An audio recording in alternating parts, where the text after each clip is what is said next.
Megacast. I'm Tyler Keith, better late than ever here in our studios in West Bloomfield Township on Civic Center TV and 89.3 Lakes FM, our flagship stations, as we have tackled some technical hurdles so far already this morning, and we are now on the air all throughout Oakland County, as well as on Birmingham area municipal access, on City Cable 15 in Southfield, and on the media network of Waterford on channel 20 in the Waterford area, as well as on the radio, of course, as I said, 89.3 Lakes FM and on 88.1 WBFH, the BIF. That is the service of the Bloomfield Hills School District. We will eventually be on our Facebook page at facebook.com/CivicCenterTV15 and facebook.com/Lakes FM. We'll get on there before our first interview. Facebook currently giving us a little bit of trouble, but we know what the issue is, and we'll take care of that at the break. We're also online, CivicCenterTV.com/watch-live, or just go to our website, click on that watch live link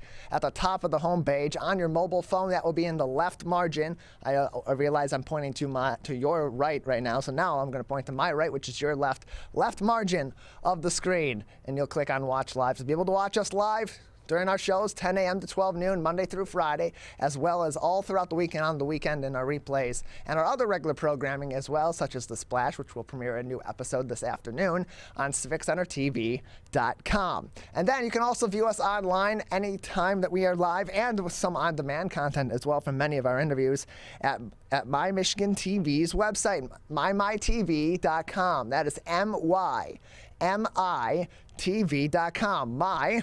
The initials for Michigan, MITV.com, to go to My Michigan TV. But it's not just on the web. It's also on your mobile phone and on your smart TV.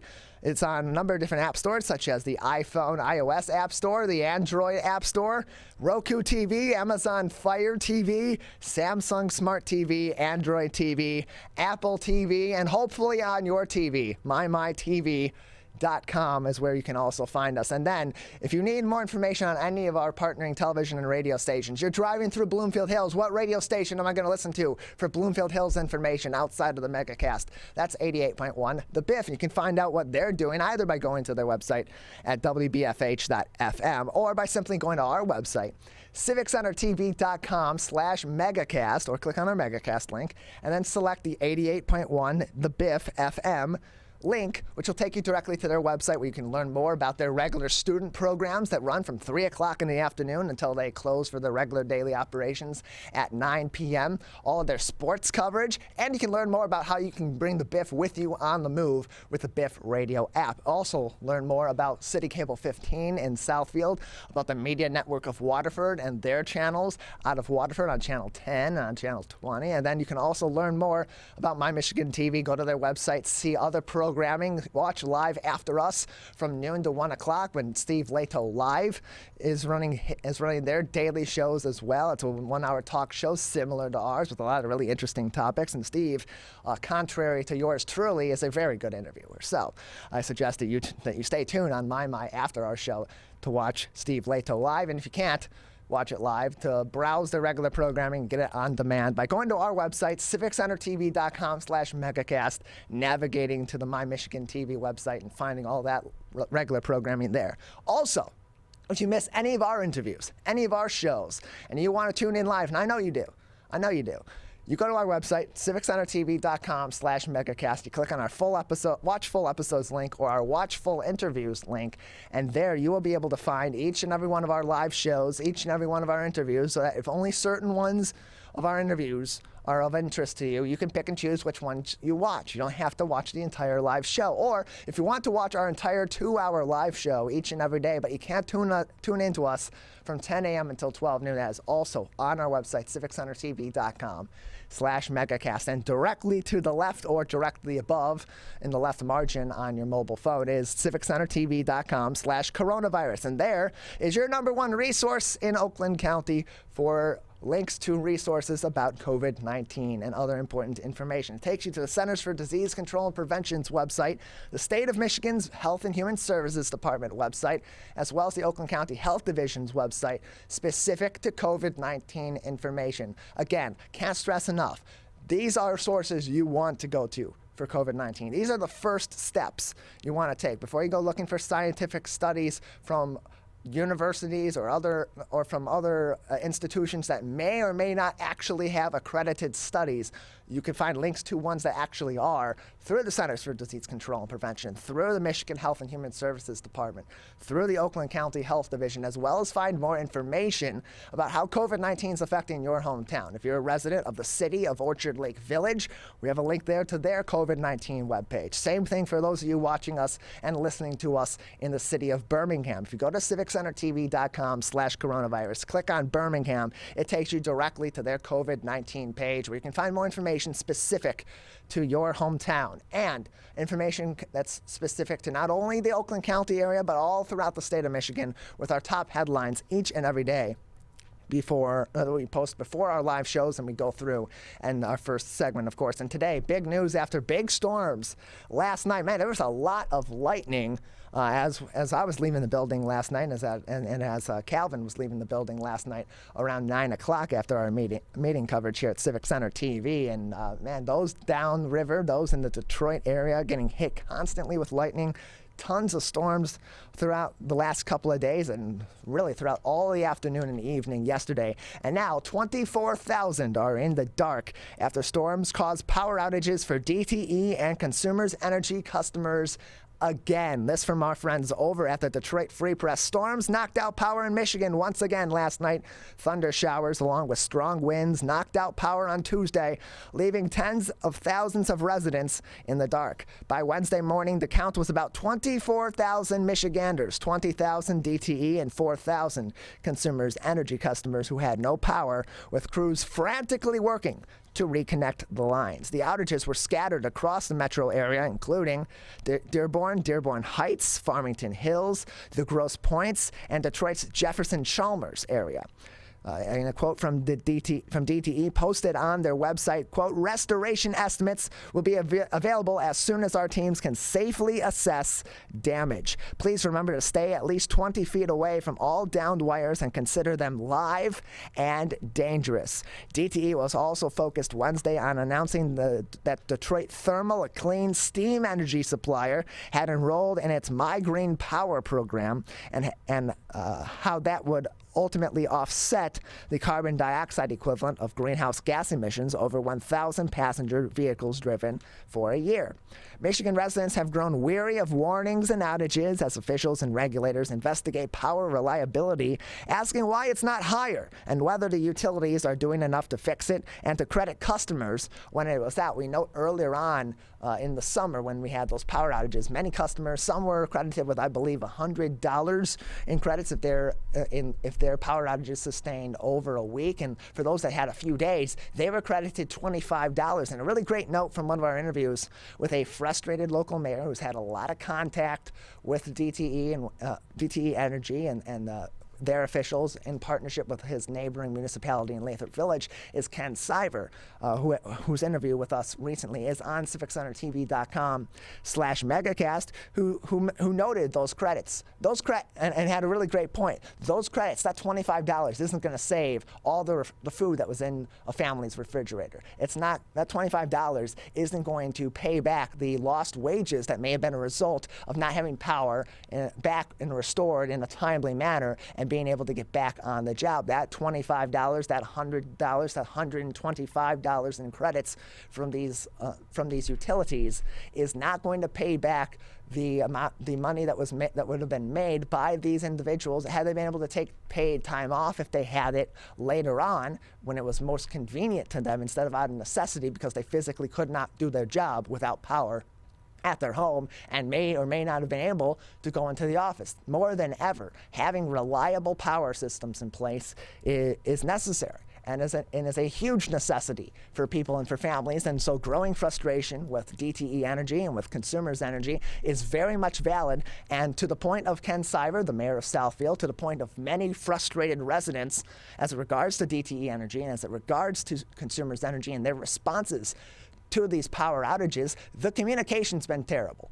The communication with residents, with customers, has not been adequate. There needs to be better lines of communication. There needs to be constant lines of communication because more than ever, people's power at their homes, The ability to keep that power in place, or the ability to have it restored in a timely manner, is a matter of great necessity to these families, and they need to know that information so they can contact their place of work, so they can prepare for potential of lost food in their homes, or to rearrange what they need in their homes that maybe is in an area, if they have a generator that has limited capacity, that they can power what's most necessary. But they need that information so they're not, for lack of better terms, and no pun intended, in the dark about when they're no longer going to literally be in the dark. And so growing frustration, very much valid. And we'll continue on with this article from the Detroit Free Press. Last month, the power companies came under intense fire from customers, the news media, and the state attorney general, Dana Nessel, who called on them to credit customers who continue to deal with outages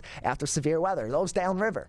Again, we note earlier on in this article, areas like Dearborn Heights, Dearborn, the Grosse Pointes, areas of Detroit, such as the Jefferson-Chalmers area, constantly out of power. And yeah, sure, to some extent, these people should be informed when they're moving into this area that they're prone to power outages when there's severe weather, when there's consistent inclement weather. But at the same time, shouldn't those areas that are regular problem areas for power outages in these kinds of events be the top priority, not only for response from these utilities, but for communication from these utilities? If it's constantly a problem there, but it's not constantly a problem in Birmingham or in Wixom or in Lyon Township or somewhere else, then shouldn't there be different priorities and different priorities of communication that are put in place to make sure that these people are not being disadvantaged simply because of where they are in proximity to other people in Oakland County and in the state of Michigan. In a quote from Bob Allison, the deputy director for the Michigan League of Conservation Voters, his criticism was especially sharp. Quote, "For years now, our residential rates have been skyrocketing, eating up more of family budgets, and yet all we get is more blackouts, longer outage times, and less reliability. DTE and consumers seem content to rake in massive windfall profits while families and businesses across Michigan suffer without power." So, continued calls for answers from DTE, answers from Consumers Energy, or at the very least, greater communication. When people don't have the information, they get more frustrated because they don't know what's going on. They're going to take guesses. They're going to make presumptions. They're going to get angry, and they're going to make sure their voices are heard, either through their local government representation that, of course, will definitely have probably a better chance of getting the ear of the right people at these utilities and having their voices heard, or just in a general outcry where you're getting bombarded with criticism from the media, from the general public, and from all around because of these consistent issues. Something's got to change, and otherwise, DTE, Consumers Energy, this criticism is not only deserved, it's going to continue, and it's going to get worse. Other news at civiccentertv.com/coronavirus. The feds have said a prisoner and 3 Metro Detroit residents stole over $700,000 in unemployment insurance benefits over the course of the pandemic. This from the Detroit Free Press as well. 3 Metro Detroit residents, as well as a current federal prisoner, have been charged with stealing more than $725,000 in unemployment insurance benefits in Michigan as part of a nationwide scheme to steal benefits. The acting attorney, U.S. attorney for the Eastern District of Detroit, said on Tuesday. Deshaun Posey, Chaz Shields, both from the city of Detroit, along with Brittany Witherspoon of Warren and Courtney Shields, a federal prisoner at the FCI Allenwood facility in Pennsylvania, are charged with mail fraud, wire fraud, aggravated identity theft, and conspiracy to commit mail and wire fraud. They're charged with filing more than 240 claims for fraudulent unemployment insurance benefits in at least 20 states, resulting in over $725,000 in losses just in Michigan and $1.5 million in losses in California. A call seeking comment from Posey, one of those that has been accused of this crime and arrested for these crimes, wasn't immediately returned. An email seeking comment from another, which is Witherspoon, wasn't immediately returned. Neither Chaz Shields or Courtney Shields could be reached. Quote, taxpayer money diverted into the pockets of criminals means less money going to Michiganders who need help getting through this difficult time, said Seema Mosin, acting U.S. attorney, in an email statement. These arrests reflect our ongoing commitment to investigating these schemes and bringing the people who commit these crimes to justice. As of August, 37 defendants had been charged in southeastern Michigan with submitting more than $20 million in fraudulent unemployment claims in multiple states, including Michigan, last summer.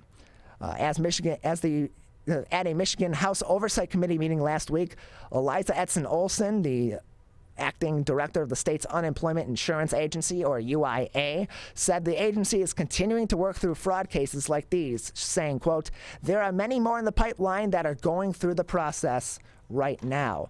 A Delaware report released in November said hundreds of millions may have been distributed to criminals, but there is no update on that figure since November when that was last reported. So again, we're starting to see more of these fraud cases pop up. Of course, there was a massive fraud issue earlier on in the pandemic, just in the early months after these unemployment benefits were being distributed at a greater scale because of job losses and layoffs due to the pandemic. And these are crimes of opportunity. Where there's that much of an influx of these kinds of cases, you're going to see more of these fraudulent ones pop up, especially as people are scrambling to get these benefits. Maybe they're scrambling to get other resources. A lot of people were using online resources at that time because in-person stores and other in-person activities were limited or eliminated altogether for precautions against COVID-19, which opened them up to more vulnerability of having their identity stolen and utilized by criminals like this to defraud the country, defraud the Unemployment Insurance Agency, and ultimately defraud you and I, the taxpayers, who need these benefits in our time of need when we lose a job like that. That doesn't make these criminals any better. These people and their alleged crimes, should they be found guilty, and they are innocent until proven guilty, should they be found guilty of these crimes, they will be punished harshly for them, as they should be, because especially in times of crisis and in times of need, when people are at their lowest and they need these benefits, you're taking advantage of people who are ultimately in one of the worst or the worst life situation they've ever been in. You should be ashamed of yourself, and frankly, nobody is going to be sympathetic as you rot in prison, should you, of course, be convicted of this. You're innocent until proven guilty. That being said, our judgmental eyes are on each and every one of you. Lastly, at civiccentertv.com/coronavirus, $10 million in federal grants are now available to Oakland County nonprofits. Some very good news for our nonprofits who are doing amazing work here in Metro Detroit and all throughout the Great Lakes State. $10 million in federal relief funding is now available to Oakland County nonprofits continuing to experience the impacts of the pandemic. Earlier this year, the county was allocated $244.2 million in federal local fiscal recovery funds from the American Rescue Plan and has received the first of two expected disbursements of the amount in the amount of $122,135,474. The remaining funds will be distributed in May of 2022. The Oakland Together Mental Health and Wellbeing nonprofit grant program, being administered by the United Way for Southeastern Michigan and funded through the county's American Rescue Plan allocation, aims to increase capacity to meet the growing demand for nonprofits and who can apply for up to $500,000 in grant funding by visiting the United Way of Southeastern Michigan's website, unitedwaysem.org. That is unitedwaysem.org, and that link is provided in our summary of this article on civiccentertv.com/coronavirus. There will be three types of grants awarded, including operational grants of $50,000 to $99,999 to maintain or enhance mental or behavioral health services because of increased demand due to the pandemic, expansion grants of $100,000 to $249,999 to expand or implement new mental or behavioral health services because of increased demand due to the pandemic, and community grants of $250,000 to $500,000, which may be awarded to nonprofit organizations with annual operating budgets of at least $4 million, which need funds to maintain or expand mental or behavioral services because of the COVID-19 pandemic. A webinar will be held from 1 p.m. to 2 p.m. on Friday of this week, September 17th. That Zoom link is also provided in our summary of this article, as well as the full article from the Oakland Press. Again, you can find that civiccentertv.com/megacast. And lastly, before we finish up this segment and take a break, to be eligible for these grants, an applicant must be based in Oakland County or providing services to Oakland County residents, be a 501c3 nonprofit organization in good standing with both the state of Michigan and the Internal Revenue Service, or IRS, and be a provider of evidence-based mental or behavioral health services, and those services must be delivered by professionals licensed and in good standing with both the state of Michigan. With the state of Michigan. Oakland County is planning to appropriate millions from its American Rescue Plan allocation to address acute, short-term, chronic, long-term community needs involving healthcare, housing and food insecurity, workforce development, economic innovation, environmental sustainability, and placemaking and infrastructure. Learn more and read that entire article from the Oakland Press that does a great summary of everything that's included in these grants. It provides all of those helpful links by going to our website at civiccentertv.com/coronavirus. And stick with us here on civiccentertv.com on a watch live link and all of our other partnering TV, radio, and other media outlets. We have a great show ahead of you today. Next on the program, we'll be speaking with the principal of West Bloomfield High School, Eric Pace, to preview a really fun night of activities coming up on Friday night at West Bloomfield High School before their football game against Rochester Hills Stoney Creek, which you'll, of course, be able to hear right here on the Big 89 with myself, Dave Scott, and Maddie Mustian. Eric Pace will join us next up on the show. At the bottom of the hour, John Dahlke from the Woodside Bible Church in Lake Orion will be with us. In the 11 o'clock hour, Tansey Degen, the owner of Arthur Murray Dance Studios in Northville and Ann Arbor, will be with us. Later on, Amy Renscher, the managing director of entrepreneurial programs and services at Tech Town Detroit, will be with us, and we'll cap off today's show with the good doctor, Jamie Taweel from Grand River Medical Associates. All of that coming up next. You are watching and listening to the Megacast. Motorcyclists are hard to see. To keep everyone safer, it's important to always look for them and know where most crashes occur. 84% of motorcycle and vehicle crashes happen on streets, not highways. And most crashes with motorcyclists occur when vehicle drivers are turning left. So before turning, especially to the left, make sure you look for motorcyclists. Then look again. It could save a life. To Sofia and Gabriel. Even though these old knees can't follow on your adventure to the forest today, these flowers represent my love. These stitches and threads join us together. And wherever you see a flower, a bird, a beautiful tree, know that my love is with you. Make the forest part of your story at a park near you. Find one at discovertheforest.org. Can I ask you a question? Why did you get your kids vaccinated? It was hard for them to social distance, to be isolated from their friends. I want them to get back to school and sports games. So as a pediatrician, I recommend the vaccine to everyone I know. The boys lost a former teammate and classmate who was only 20 years old. It's been a devastating year. We want to get back to normalcy. Our daughter is really looking forward to being with her friends, being a kid. When times get dark, we can't see the help that's all around us. When you don't know where to turn, let 211 be your guiding light.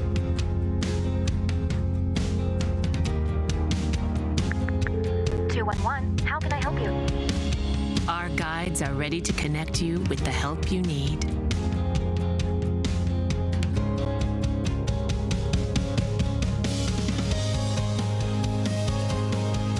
For help with food, healthcare, mental health, and other resources,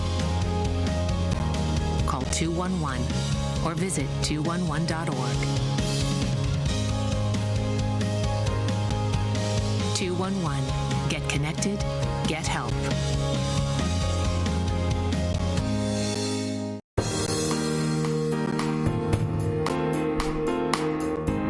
Welcome back to the Megacast. I'm Tyler Keith here in our studios in West Bloomfield Township. We're on Friday night from 5 o'clock to 6:30 at West Bloomfield High School. There'll be a family-friendly tailgate before the West Bloomfield High School varsity football game featuring games, prizes, food, and a softball game between the West Bloomfield Township Fire Department and Police Department. A great rivalry matchup before a great OAA Red Division matchup between the West Bloomfield Football Lakers and Rochester Hills Stoney Creek. And then there also is going to be a dunk tank that will feature West Bloomfield principals from all across the school district, including, I would presume, and I got to ask, I don't have that information confirmed yet, but we'll confirm it for you in just seconds, with West Bloomfield High School principal Eric Pace, who joins us now on the Megacast. Principal Pace, thanks for being with us today. Yeah, good morning, Tyler. Thanks for having me. Appreciate having you on. So I got to get the answer to that first question. I can't tease that and then wait for it. Will you be in the dunk tank on Friday night? I will not be in the dunk tank this year. First time in Family Fun Night history for me. So I'll be running the event. So we've got some delegated people, including our assistant superintendent, Scott Long, that'll be in there. Yeah, that's the benefits of taking over. You say, all right, well, if I got to choose between running the event or going in the dunk tank, I'd rather have the stress of running the event. See, that's a smart decision. That's how we know we got a good leader over there at West Bloomfield High School making the smart decision. So for those that are just tuning in, this is the first time they've ever heard of the school district's Family Fun Night. Maybe they just moved to West Bloomfield. This is their first fall in the WB. What is Family Fun Night? What can people expect when they head out to the high school on Wednesday afternoon before the football game? Yeah, so Family Fun Night, this is actually our 10th annual Family Fun Night event. It also coincides with the 20th anniversary of the attacks of 9/11. The event is geared in a couple directions. First off, it is a community event to engage everybody from pre-K all the way through our high schoolers and then our community members, just to come to our campus, experience what we have to offer, and really try and invite people in to be part of the West Bloomfield High School Laker Nation. So we use giveaways, games, activities. You mentioned the dunk tank. Now we have the softball game between our fire and police. So a lot to bring the community together, which I think at this point in time is much needed. It's been a while. And then the other side of that is we use this event to recognize our armed services, our police, fire, EMTs, as well as our frontline workers in the field of medicine. So we'll have Henry Ford sending some representatives to be recognized as well. So we do a special presentation before the game. Our athletes wear the camo jerseys. And then we also have the giveaways of the camo shirts that we do for those that come to attend. So a lot of good things to bring people together. Yeah, it's a really fun event. We've done some broadcasts from it in the past. We're going to try our best to do it. We got a little bit of a complicated broadcast schedule this week, but we'll be in touch for sure. That's a little inside football for the rest of you tuning in on that note. But again, Family Fun Night, 5 o'clock to 6:30 at West Bloomfield High School on Friday night of this week before the West Bloomfield High School football game at home against Stoney Creek that evening, an OAA Red Division matchup. A lot of fun activities there, and Eric, it's a tradition that was lost here in West Bloomfield, like many others in West Bloomfield and in Oakland County, across the state of Michigan last year due to the pandemic.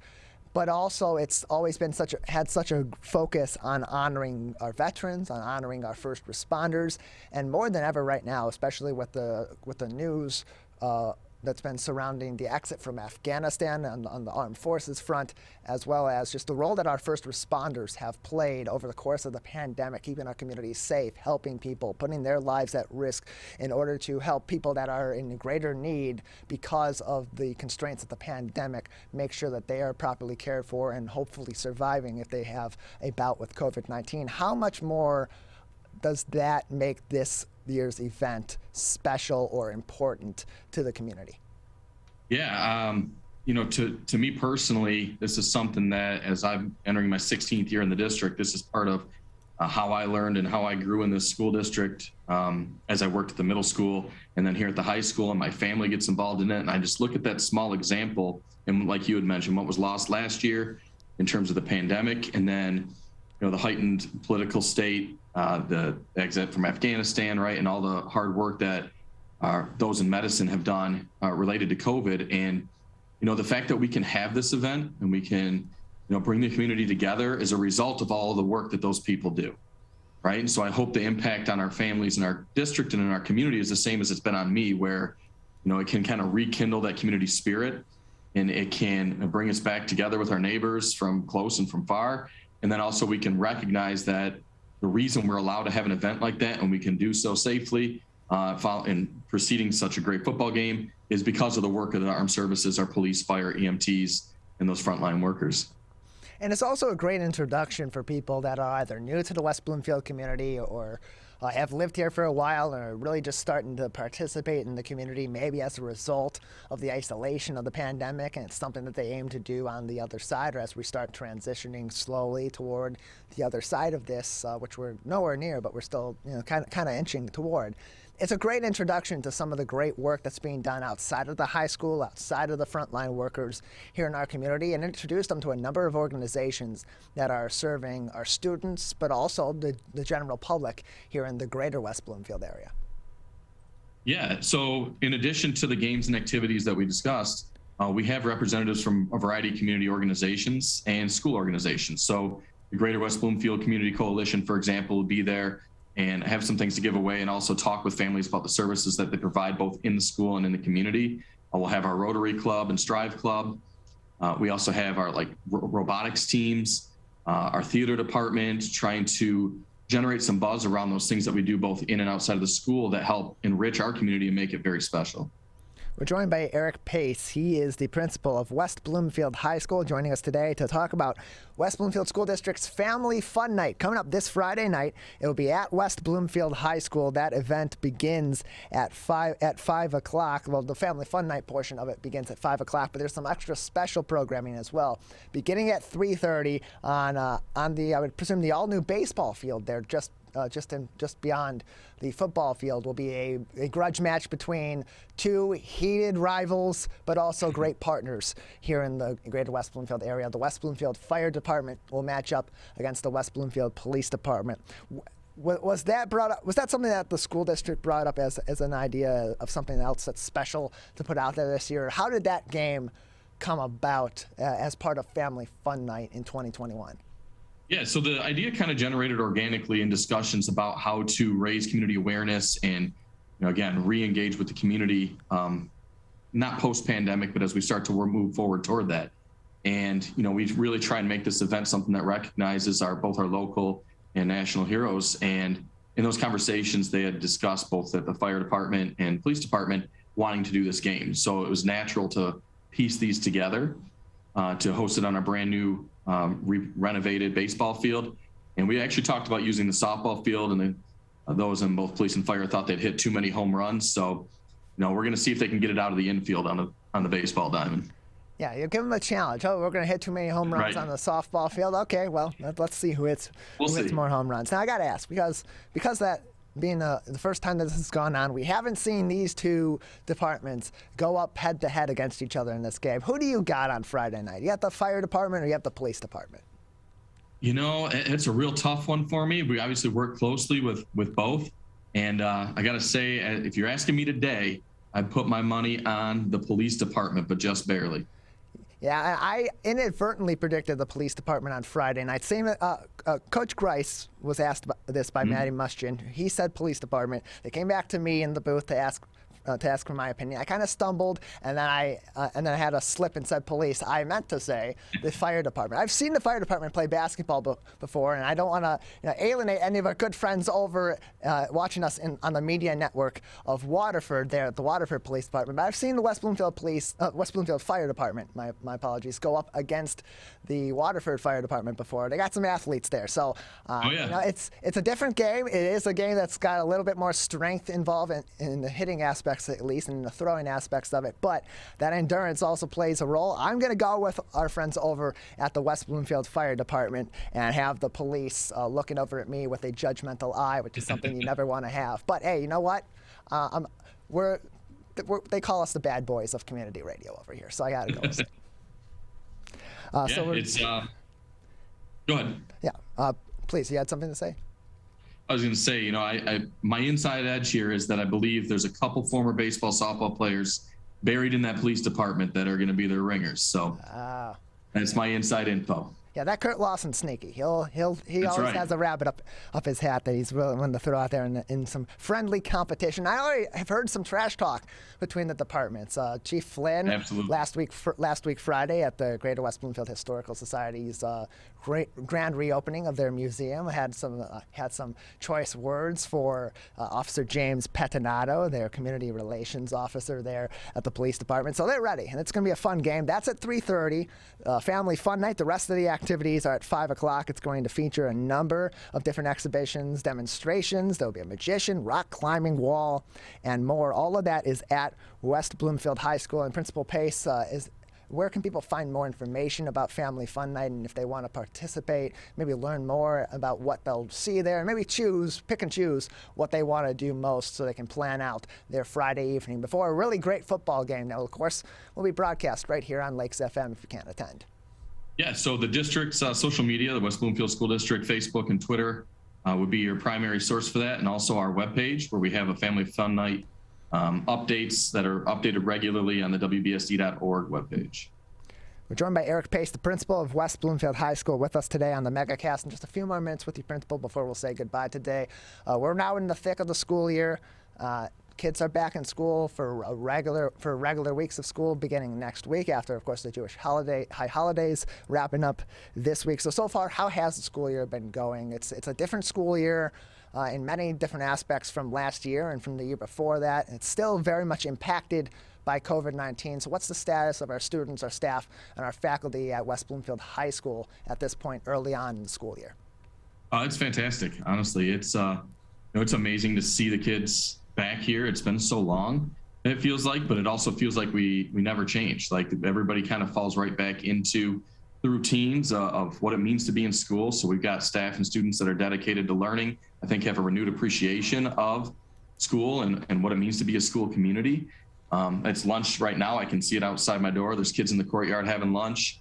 And, there's some small impacts, obviously, with mask wearing and some distancing requirements and so on. But we're able to navigate that pretty successfully. The students are doing a phenomenal job of doing their part in that. They want to be here, too.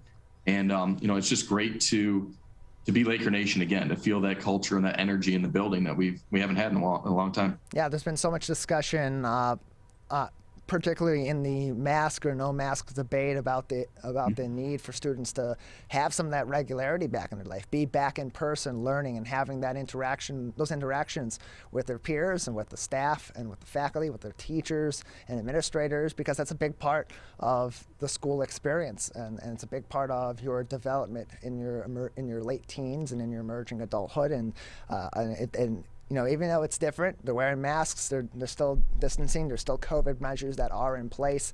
It's a little taste of normalcy, and we certainly hope that that's having a big impact on their learning and on their mental health and on their happiness as they return to the school this year. So Eric Pace, principal of West Bloomfield High School, anything else for us today that would be interesting for us to know, or any important information that parents or students that may be watching this live or on demand should know about what's coming up at West Bloomfield High School?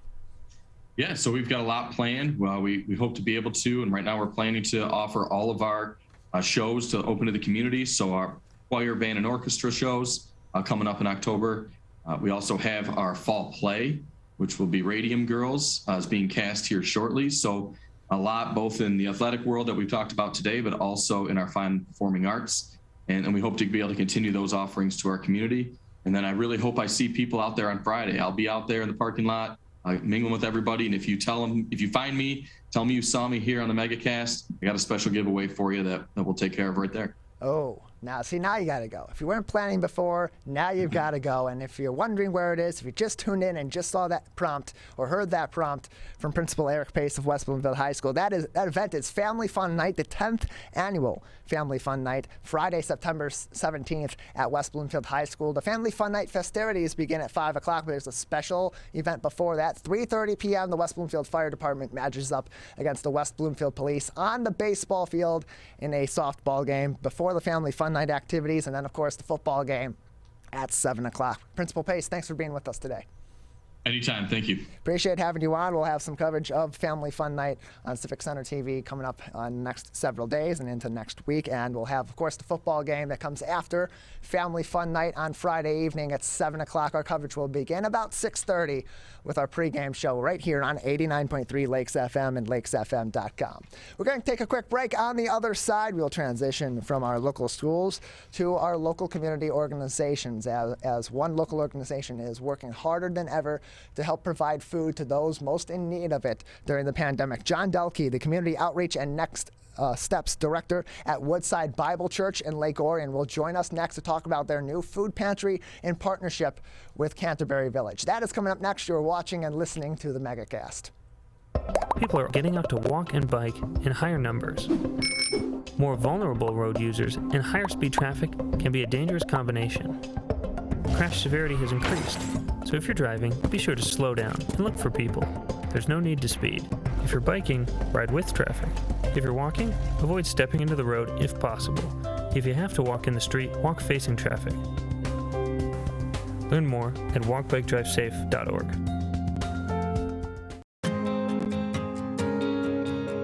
When times get dark, we can't see the help that's all around us.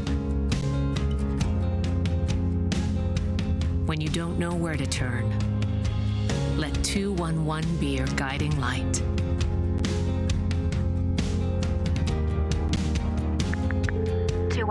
How can I help you? Our guides are ready to connect you with the help you need.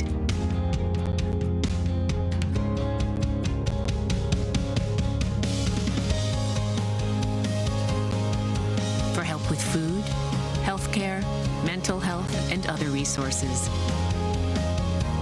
call 211 or visit 211.org. 211. Get connected, get help.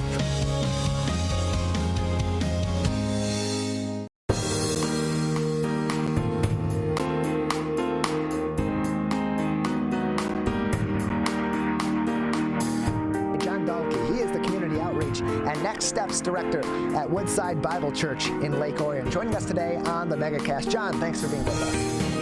Yeah, thanks for having me. Appreciate having you on. So for those that are unfamiliar with Woodside Bible Church, it's in Lake Orion. Where is it located, and what kind of sets this church apart from other religious institutions in our local area? I would say, I don't know what sets it apart, but we are, Woodside Bible Church is actually 15 campuses across Metro Detroit. Okay. This is one location in Lake Orion. We're right off Joslin Road in Canterbury Village. We actually, about 7 years ago, we bought the Always Christmas store from Canterbury Village, and that is the building that we're in now. We're joined by John Dalkey. He's the Community Outreach and Next Steps Director at Woodside Bible Church out of Lake Orion. Of course, it's located on the campus of Canterbury Village. And as of 9 o'clock this morning, John, your church opened the Village Food Pantry located at Canterbury Village to help local families, of course, in need of food assistance. So what can people expect at Village Food Pantry? What are some of the needs that, now that it's off and running, from the community to be able to help our neighbors in our local community through this new food pantry? Yeah, so we've seen people already respond in so many different ways. Through Canterbury Village, with the Aldridge family, they have festivals almost every weekend. Mm-hmm. And through those festivals, we actually collect food. And so he has people bring food, and we collect it in that. So it's been super cool to see the generosity of the people already. But if people want to make donations, they can donate food by getting a hold of us here at Woodside Bible Church. Or if they want to make a monetary donation, they can write a check to Woodside Bible Church and put in the memo, food pantry, several different ways. And obviously the purpose of this food pantry, of opening this food pantry, of partnering with Canterbury Village on this, is to make sure that families that are going without food or are food insecure, not getting enough food to properly feed themselves, feed their children, feed their entire family, that to make sure that they're getting that food in an efficient way, but also getting healthy food and access to healthy meals. So for those that are in need of healthy food and access to food to feed their families, when can they get food? How can they get involved in getting food from this food pantry through Woodside Bible Church in Canterbury Village? So there's a couple different ways. One, through the pandemic, we actually partnered with Forgotten Harvest, which is a big organization. We partnered with them. We have been going, I think it's over 65 weeks now. We've been providing food up to as many as 500 households in the area. That's households. It's crazy how many people are in need. Yeah. Now we just did one this morning, and it's a mobile food pantry, and it is actually, we're down to about 250 households at the moment. But this pantry we opened in addition to this so that people could actually come at any time, during the week more. So right now we're open from 10:30 to 2:30 on Monday and Wednesday. We're hoping to open up some more time slots throughout the week, but right now we're starting out with 10:30 to 2:30 on Monday and Wednesday. And you can just come as you are, and we want to provide you with food if you're in need. We're joined by John Dahlke. He's the Community Outreach and Next Steps Director of Woodside Bible Church in Lake Orion with us today on the Megacast. In terms of operations, is this entirely volunteer run, or are there employees of Woodside Bible Church that are also contributing to this? Who is running this food pantry? So basically, yeah, that will be me. I'll be managing it. And then we have a great community and a wonderful volunteer base. Tons of people have stepped up and said, hey, I want to be a part of this.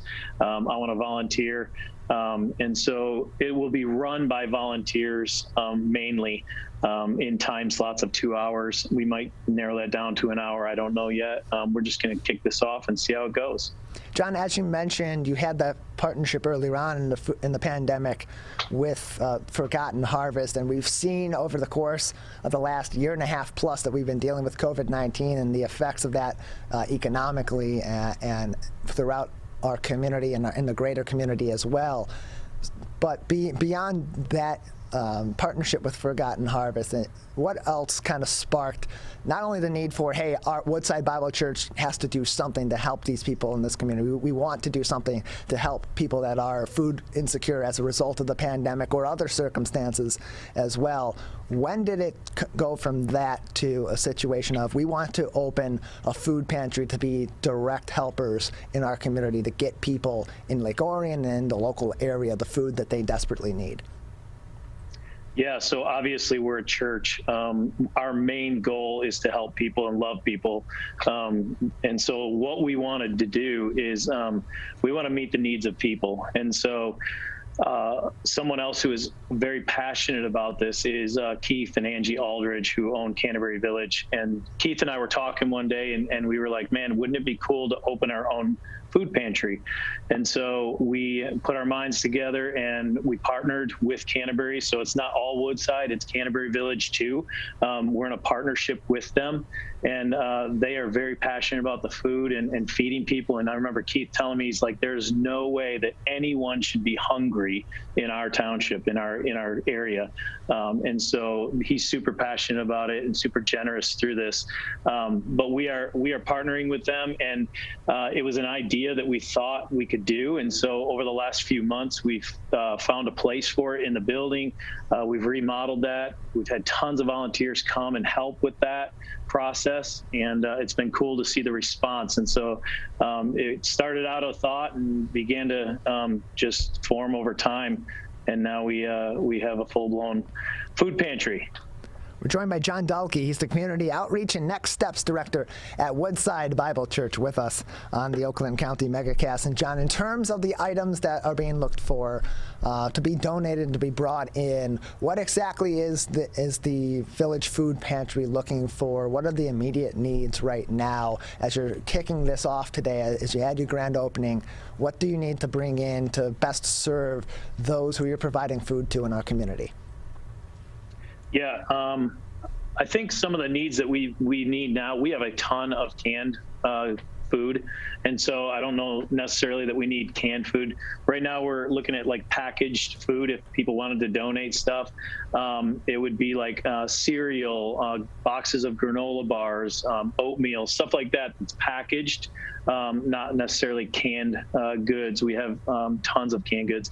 And then in the future, we're looking to possibly do some cold storage.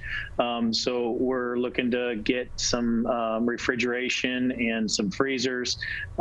Keith and Angie were super generous this morning at the grand opening and donated a $5,000 check to actually pay for some of this stuff. So it was super cool to see that.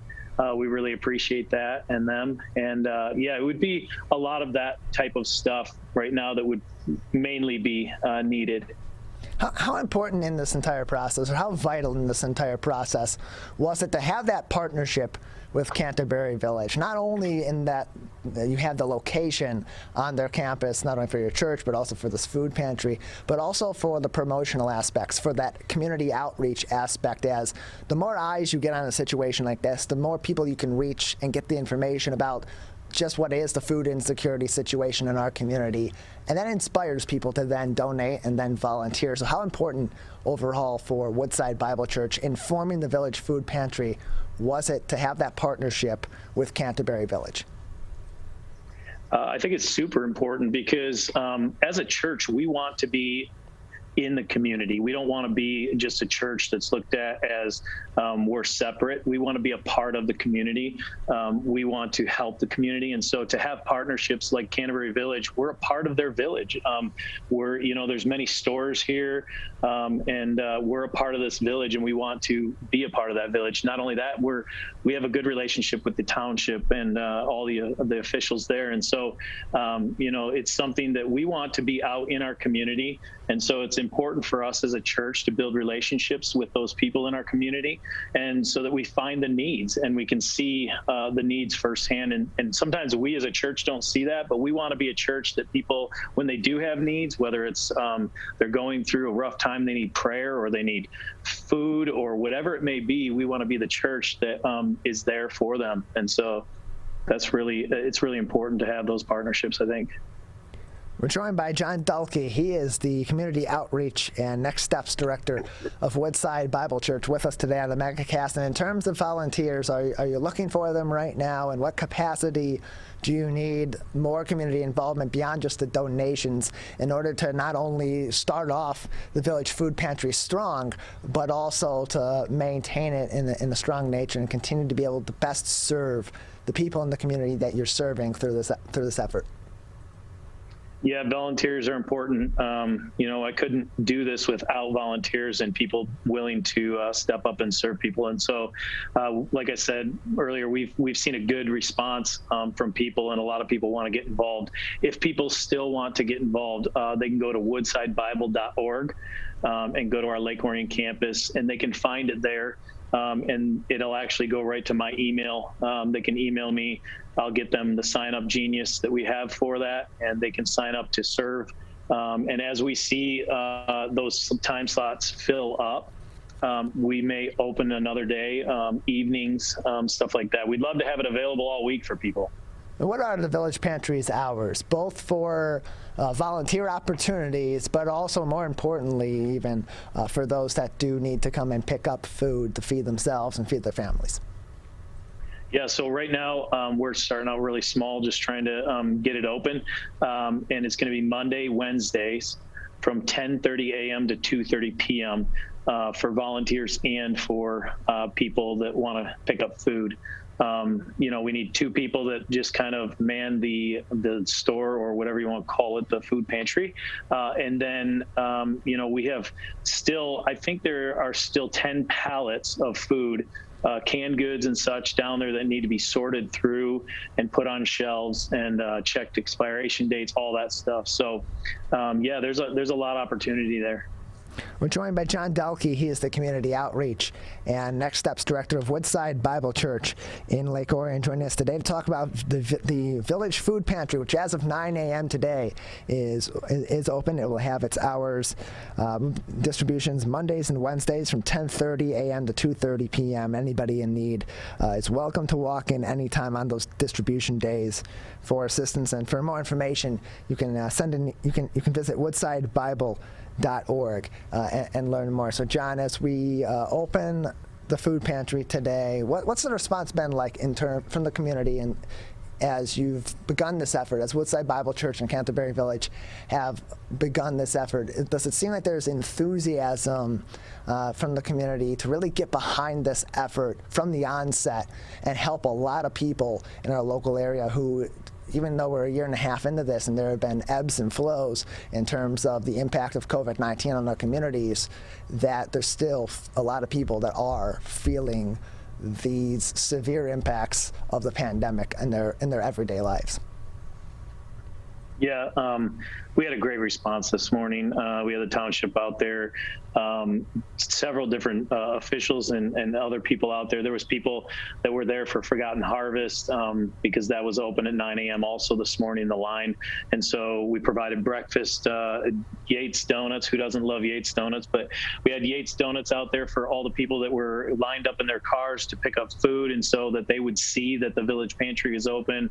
120 cars out there. So there was just a real excitement, I think, from all the people that we were able to do this and pull this off. And so, I think there's going to be a big push through the community to be a part of this. And so it should be really good.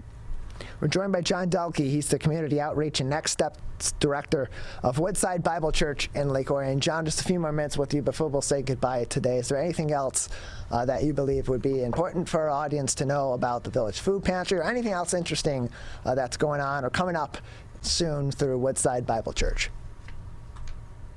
Like I said, we're a church of 15 campuses throughout Metro Detroit. We have them all over. You can go to woodsidebible.org to find out more. And again, we're just a church that loves people and wants to help and meet the needs of people. So if you're in one of the areas where our campus is, definitely come check us out. We'd love to have you there and come join us. So, John, we appreciate your time today. Thanks for being with us. Yeah, no problem. Thank you.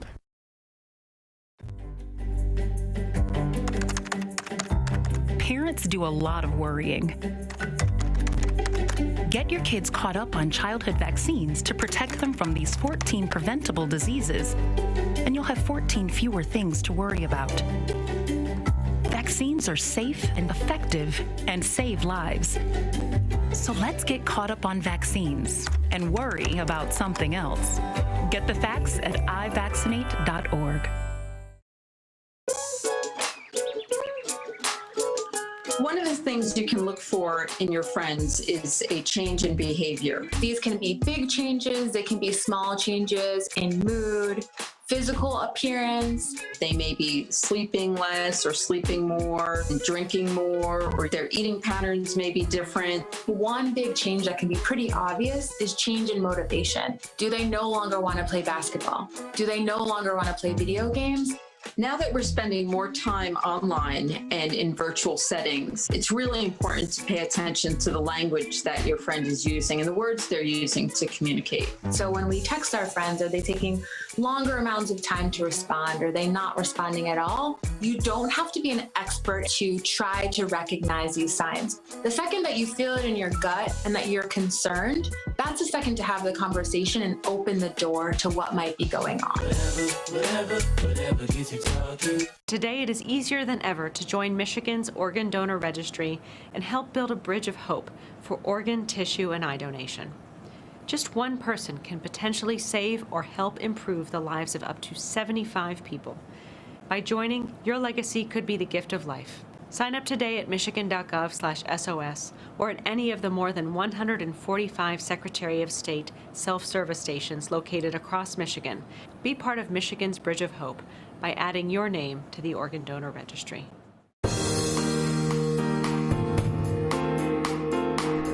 Welcome back to the Megacast. I'm Tyler Keith alongside Calvin Brown here in our studios in West Bloomfield Township on your radio home for the Megacast 89.3 WBLD Orchard Lake and 88.1 WBFH Bloomfield Hills. We're also on TV on Civic Center TV and Birmingham Area Municipal Access, as well as City Cable 15 in Southfield and the Media Network of Waterford on Channel 10.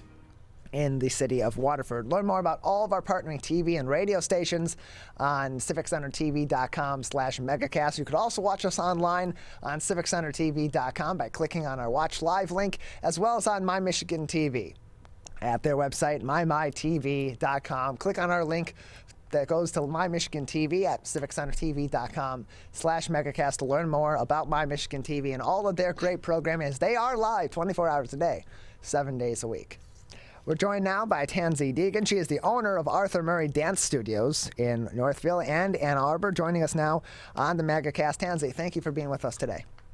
Hi, thanks for having me. Thanks for being on. So tell us a little bit about the Arthur Murray Dance Studios. Yeah, so Arthur Murray is an established franchise for ballroom dancing for over 100 years, and we have several in the Detroit area. I personally own and operate the Ann Arbor location as well as the Northville location, but we have locations in Royal Oak and Sterling Heights as well.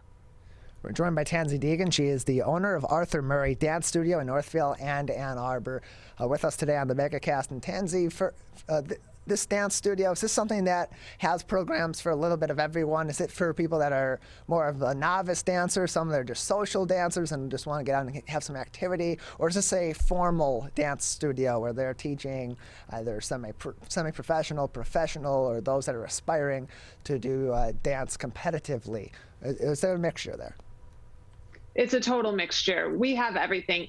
I would say, honestly, most of our students come to us as brand new novice students, just wanting to try something fun, increase a little exercise, self-confidence. They maybe have a special event they're going to and want to feel more confident with it. But ultimately, it can become a hobbyist level where they compete and do shows and travel around the whole world doing competitions, really. And so we've got a mixture of both. So you're able. So the studio also has some opportunities for people, kind of like myself, who I'm not. It's not that I can't dance. It's that I just don't, because I'm not very good at it. But I also know some people that think they're good at it, but their whole dance is kind of like if you've seen the Seinfeld episode where Newman picks up some jambalaya from the soup knots and he comes down and he just, kind of shifts around like that. They need some help. Can people get that help from the Arthur Murray Dance Studios, either in Northville or in Ann Arbor? And how do you go about that? Yeah. So right now we do lots of different options for students who want to get started. I mean, we have an option for pretty much everybody, ranging from at-home lessons on Zoom. We're doing outdoor lessons, and of course you can come into the studio and do lessons as well. But yeah, if you have moves already, want to improve your moves, or have no moves and just want to develop some dancing, that's definitely what we're here for. And why should people consult with a dance studio if they're trying to learn that? Because, and just playing a little bit of devil's advocate, people are at home, they've been using the internet for everything else in their life. They can go through a bunch of tutorials or take some online dance classes with some YouTuber. Why should they go through a professional studio instead, like the Arthur Murray Studios in Northville or Ann Arbor, or both, to learn to dance or to improve their dancing? Yeah. Because dancing is connection. Dancing is an exchange of energy. And as much as technology has helped us maintain connection with people when we're social distancing, when we're together and we're actually dancing, it's just so much more impactful to have that person-to-person, face-to-face, and feel the energy and connection in a live setting. There's just nothing quite like it. Over 40 million students taught worldwide through Arthur Murray Dance Studios, and they have two of them here in Lower Michigan, here in Northville and in Ann Arbor. We're joined by the owner of those two studios in Northville and Ann Arbor, Tansey Degen, with us today on the Megacast. And earlier on in the pandemic, much like gyms, much like a lot of other places of business and facilities, dance studios were one of many that were closed because of COVID-19, especially early on. And as they've opened back up, how has business recovered? Are more people coming to the dance studio now than before? Or is it back at normal levels that it was maybe pre-pandemic or something else? we're seeing a lot of people coming back in for dance lessons. People are super excited to be out and to be moving again and to be connecting with people. Obviously, this year had a huge wedding season, and we do a lot of wedding dances for couples. So we had a really busy summer with wedding dances, but we're also seeing lots of people who just don't want to be in the house anymore and are excited to get out and try a new hobby that's healthy and safe. We're joined by Tansey Degen. She is the owner of Arthur Murray Dance Studios in Northville and Ann Arbor. And so businesses of all different kinds right now are trying to be continuing to try to be mindful of the COVID-19 situation. A couple months ago, things were looking a lot better. Our case numbers were low. Michigan was in a good range. Now it's a completely different case. The script has been flipped. The entire state of Michigan is in a high or substantial rate of community spread of COVID-19, according to the CDC. The only state in the entire country that is not in that high or substantial rate currently is California, and they just got out of that. So businesses have to continue to be mindful of COVID-19, and dancing is an intimate activity. It can be in close proximity. There's a lot of movement. People are going to be. It's a form of exercise, so people are breathing in close proximity to one another. So what's being done at your studios to help prevent the spread of COVID-19 while still allowing for these fun activities and these active and this active recreation to happen in your businesses? Yeah, I mean, we learned so much in the last 18 months about this, and we've learned how to do it safely. So we still are doing lots of lessons on Zoom. That is still a thing for some people who choose to stay home. We're doing lessons outside. So we have lots of fresh air activities happening.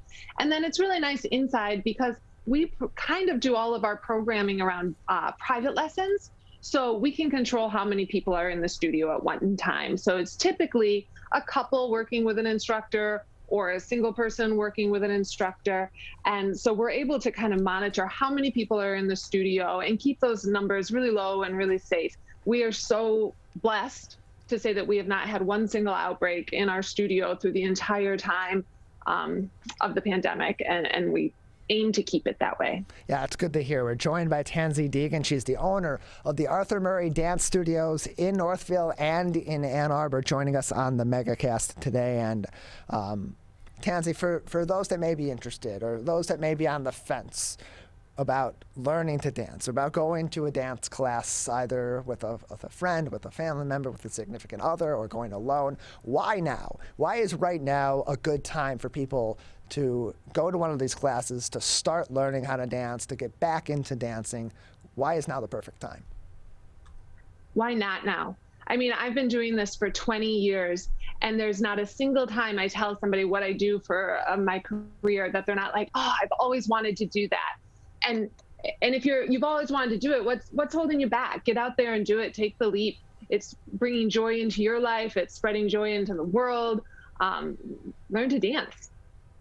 Yeah, we're joined by Tansey Degen. She's the owner of Arthur Murray Dance Studios in Northville and in Ann Arbor. You can learn more about the programs at both of those locations that are now taking classes and taking individual lessons once again, as they have been for a little while now, as dance studios and gyms and other facilities like it are now reopened. And it's great activity. It's physical activity. It's social activity. You can meet a lot of people and improve as well. And you got Dancing with the Michigan Stars. It was held on August 19th. Ronnie Dahl from our team was involved in one of these events earlier on in the year. She's no longer with our team over here. She's moved on to different projects. But it was a very fun event. Tell people a little bit about that event and how maybe they can get involved for next year's Dancing with the Michigan Stars. Sure. That's the charitable arm of Arthur Murray. What we do is we call it the biggest dance off, where we have different organizations, different charity organizations, all have a representative who are dancing to raise funds for their organization. So this year, for instance, we had 7 different dancers competing against one another, but all in the spirit of raising money for their favorite charity. So it's a really fun event, and we continue to grow it and raise more money for different organizations. We do accept nominees as dancers. We have a pretty long waiting list, but that changes a lot. So if anybody's interested, they can definitely get on the waiting list as a dancer or as a charity that would like to find a dancer to raise funds for them. And this being the charitable arm of your business. What does your organization do with the funds that it does raise and how does it benefit the community and people around us through dance or through other means? So we raise money for other charity organizations. For instance, this year we were raising for 7 different organizations, ranging from Autism Alliance, Charles Woodson Foundation, Washtenaw 100. Tons of different charity organizations benefited from the money that we raised. And so they have a dancer who's raising funds through the process, and that money goes straight to the organization.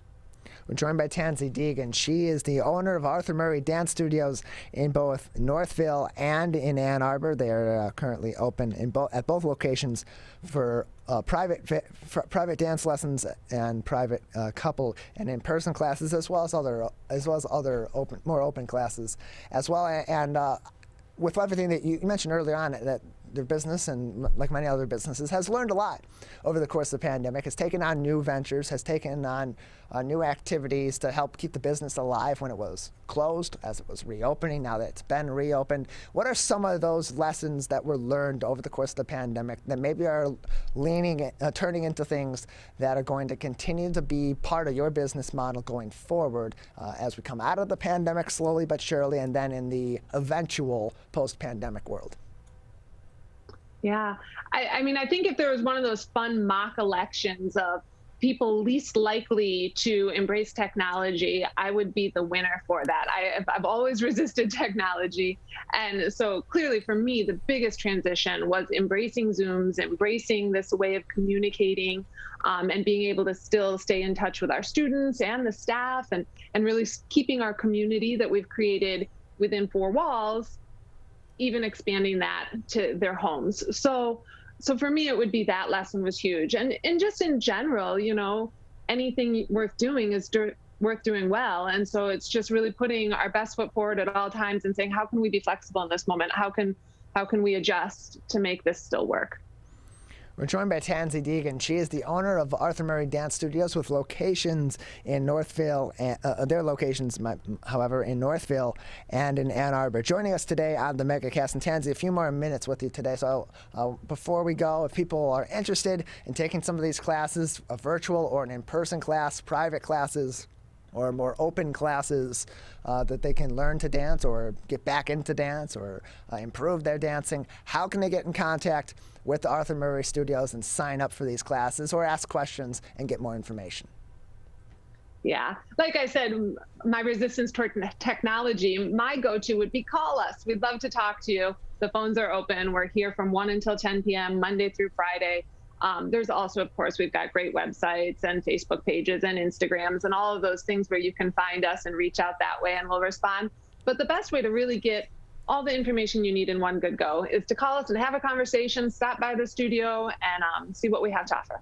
Well, Tansey, we appreciate your time. Thank you for the insight on dancing and for letting us know about all the opportunities that are there for people to learn to dance, to improve dancing, to get back into it, or just have a little fun through dance here in our local area.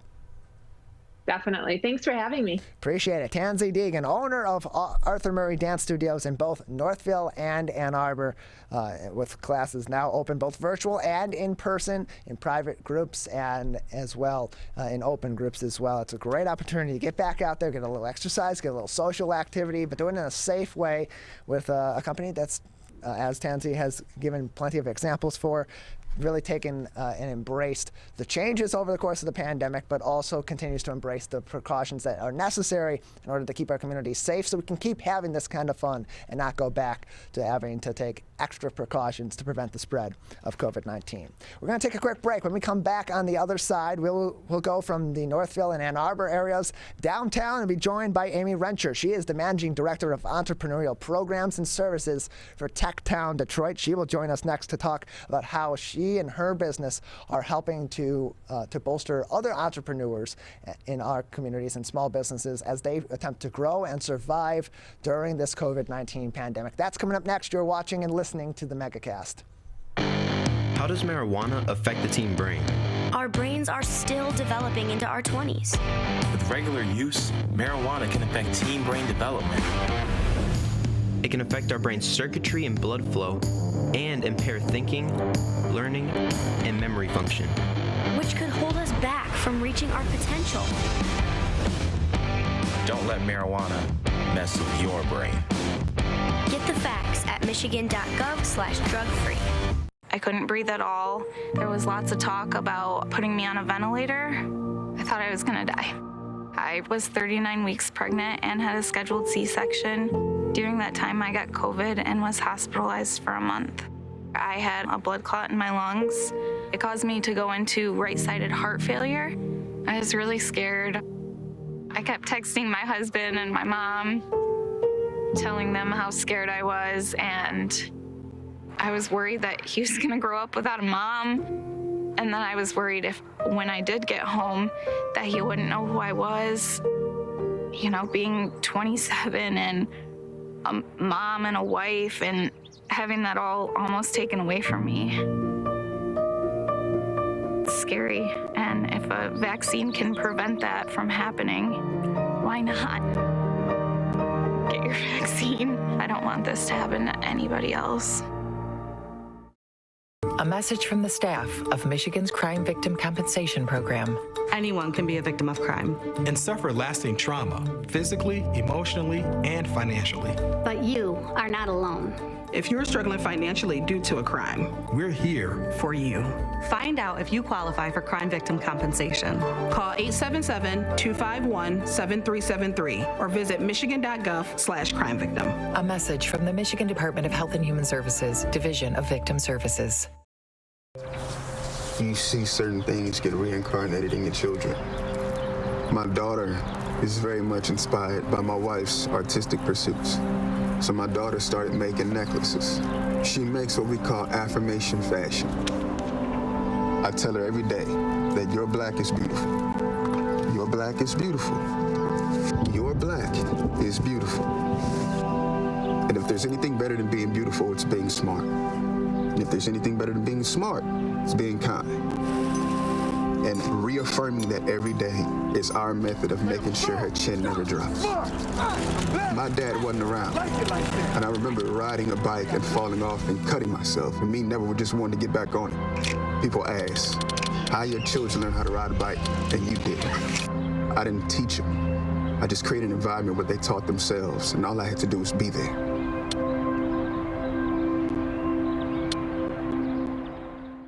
Who is struggling right now? I am. My son is. Many are struggling with anxiety, depression, and substance use. Before it becomes a crisis, reach out to MyCal, the Michigan Crisis and Access Line for free confidential support 24/7. Available in the Upper Peninsula and Oakland County.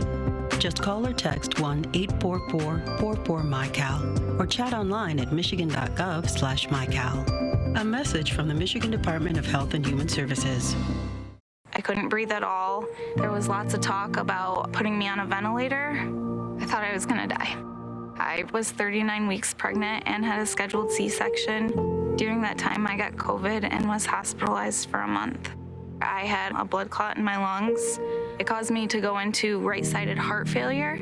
I was really scared.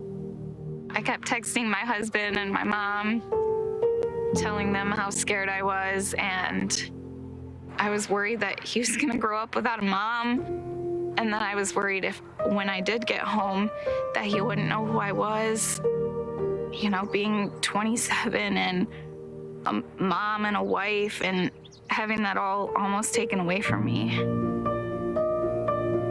It's scary, and if a vaccine can prevent that from happening, why not? Get your vaccine. I don't want this to happen to anybody else.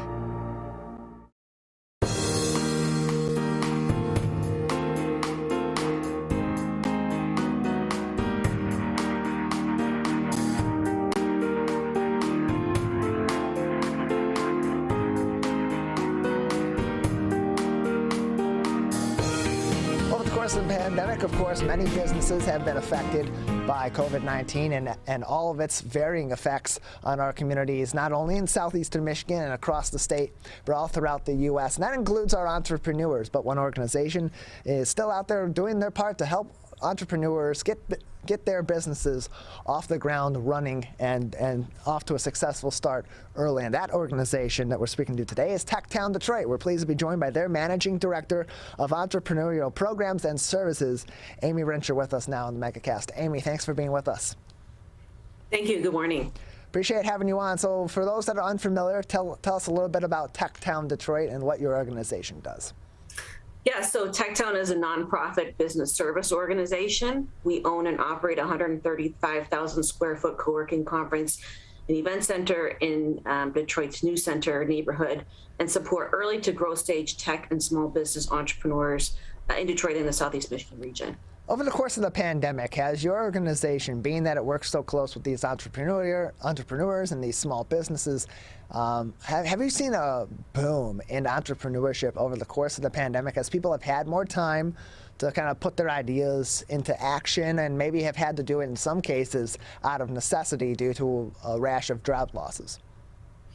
Your latter point is salient there, right? We're experiencing, again, a time similar to the Great Recession in Michigan, in which we got a whole new crop of entrepreneurs of necessity, as you stated, folks for whom they've been laid off or because of COVID-related concerns, their health, to themselves or their family, have chosen to take a new path or chosen to really dig into something, a passion that they've been sort of working on the side for a number of years. So we're certainly seeing that trend again in the unfortunate circumstances of the pandemic here in the city and the region. But I'll also say that Detroit's, we say that we represent Detroit's entrepreneurial spirit, and it is a strong spirit, and it is a tough go right now. The small business owners continue to struggle because of the lingering effects of the pandemic. And so for as much as we're excited, particularly in the tech world, about the startups coming at this time, there's a whole bunch of small businesses that still need our support. Over the pandemic, where has been the one or the several most important areas of assistance that these entrepreneurs and these small businesses have needed from an organization like yours? Well, early on in the pandemic, and that really was early on, the sort of rapid onset of March in last year in the city of Detroit specifically, we launched 2 back-to-back grant relief funds, rapid relief funds for very small businesses. As we call those sort of micro enterprises, those with 10 or 15 employees or less, home-based businesses, freelancers, and that to inject some immediate liquidity in the market. And that was sorely needed, and followed by a number of similar efforts from colleagues like the Detroit Economic Growth Corporation and certainly state of Michigan thereafter. Since then, and part of the reason why we're on today talking about kind of the shift in programming at TechTown, we've had to shift and evolve with the changing nature of the market. And so we offered thousands of one-on-one consultations in the past year, quick-fire sort of Q&As. Hey, how do I update my hours on Facebook or on Google Business, which I haven't perhaps done since I started my business, but because of the pandemic, these times are shifting quite a bit right now. To how am I going to bring my business online, right? We're in the age of sort of omni-channel retail operations and needing to diversify our revenue streams. And so whether it's starting a website, introducing e-commerce into your website, selling on Instagram or Facebook Live, introducing curbside pickup or delivery, these are all means that we've helped folks through to help them evolve their business as the pandemic weathers on. So what businesses are qualifying to be able to seek your services? Is it a certain time period that they've been around, a certain size of the company? What qualifies them to then seek services of an organization like TechTown Detroit? So, as I stated, we're a nonprofit 501c3 organization. There are many opportunities for the public at large, whether you're located in the city of Detroit or not, to receive services from TechTown. We have talked about these consultations. We have the TechTown strategy sessions. We have our Ask an Expert program. We have a network of over 100 subject matter experts in finance, marketing, HR, web development, that you can schedule a one-on-one virtual appointment with right now to help forward your business. We have the TechTown training series, an on-demand training series that helps folks center around these sort of pivot points I talked about, right? Those sort of adding e-commerce to your business or working through unemployment benefits, for example. Those are all publicly available resources to anyone and a way to kind of enter our world of programs and services. Our core programs and services are focused on Detroit-based businesses, Highland Park and Hamtramck-based businesses, as well as Black and female tech founders specifically. And there's a whole slew of resources we have, again, for sort of early to growth stage. So on the tech side, we fill a unique void in the market for idea stage type businesses. If you're looking to see, is this idea something that can generate recurring revenue over time, right? Can I scale this idea? Techtown is a place for you in the region for tech businesses specifically. On the small business side, we focus a little further up. And so you had an idea, maybe you've sold your goods on consignment, you've sold your goods at someplace like Eastern Market or online, you've been popping up, and you're looking to make this your permanent business venture, and servicing the longtime neighborhood business owners in the city who have a tremendous economic impact on the city of Detroit, Highland Park, and Hamtramck. We're joined by Amy Renscher. She is Techtown Detroit's Managing Director of Entrepreneurial Programs and Services with us today on the Megacast. And over the course of the pandemic, Amy, have you found that Techtown services have become even more important to these businesses, to these small businesses and these entrepreneurs, even before the pandemic? Absolutely. So Techtown is we're in our 16th year of operation in the city, so we're not a newbie, but certainly are not known to all. And so we continue to offer opportunities to come in and to our programs and services. But there is a real need to reach out to folks in this market. And I think one of the greatest ways that we have contributed to part of that is helping build community amongst entrepreneurs in the past year. And there's been a number of efforts, both entrepreneur-led and sort of civically led, thinking about, there's a Facebook group that has like over 1,000 active Detroit business owners that they converse daily on problem solving. Hey, how are we going to get this together? We're a proud member of the Detroit Means Business Coalition. This is a 60+ public-private stakeholder initiative led by the City of Detroit and the Detroit Economic Growth Corporation, which has served probably more formally to help create and leverage opportunities for resources, fast communication in languages other than English as well for our non-native English speakers as it pertains to updates through the pandemic.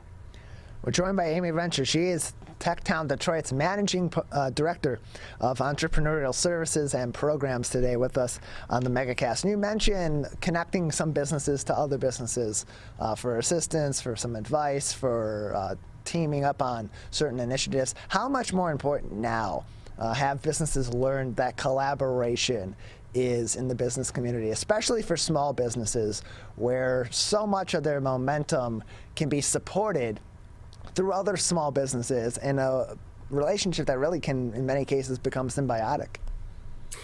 Yes, absolutely. It's key. And so there's collaboration in the forms of resource sharing and making sure, hey, did you understand that this employment benefit this way? But there's also buying opportunities for folks who have connected in this time or even prior. We can help make those connections.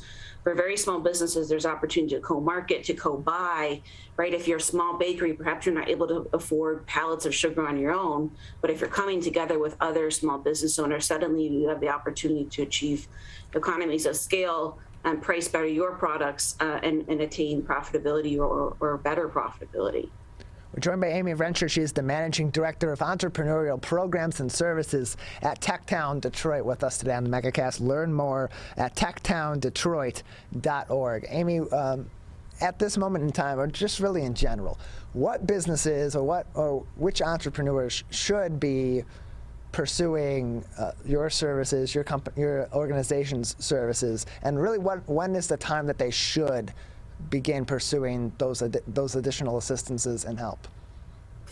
Well, that's a great question. Techtown is a hub, and we really pride ourselves on our relationships, certainly to business service organizations in the city of Detroit, but the region as well.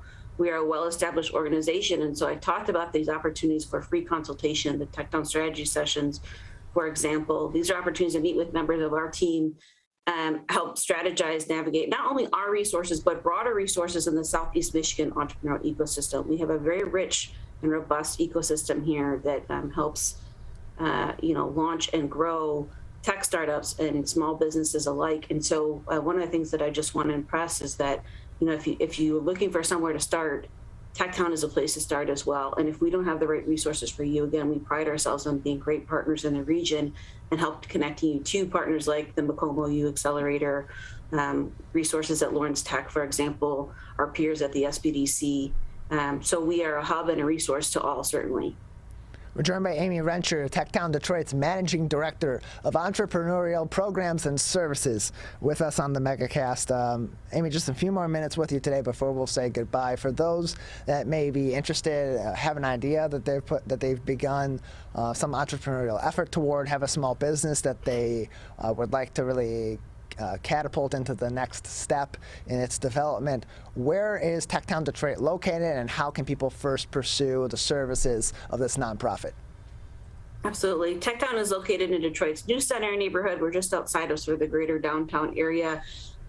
Behind me is our building, 135,000 co-working conference and event center that is in operation right now, certainly under strict COVID protocols, but we are operating to the public. The majority of our staff are working virtual or sort of in hybrid format. The way to get started with us most easily is TechTown's website, techtowndetroit.org. And I mentioned the TechTown strategy sessions. This is the best way to get started with us. This is a one-on-one consultation with a member of our programs team. There's a whole list of folks, both with tech and small business-based acumen. We are a community of entrepreneurs ourselves and pride ourselves on that. And so you'll see a whole slew of experience, expertise, folks from, finance backgrounds to restaurant retail operations are all in there. And so I encourage, any entrepreneur that's looking at getting their start or thinking about the next step to start with a TechTown strategy session appointment. Again, you can find that on our website, techtowndetroit.org.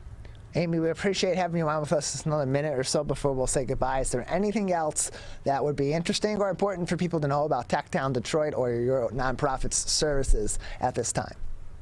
Our biggest celebration of the year is coming up on Thursday, September 30th. That's Toast to the Town, where we celebrate Detroit's entrepreneurial spirit. This is a special year. This is our annual fundraiser, but a special year in which we continue to honor a colleague who passed due to COVID-19 very suddenly late last year, Marlo Stoudemire, as a small business champion.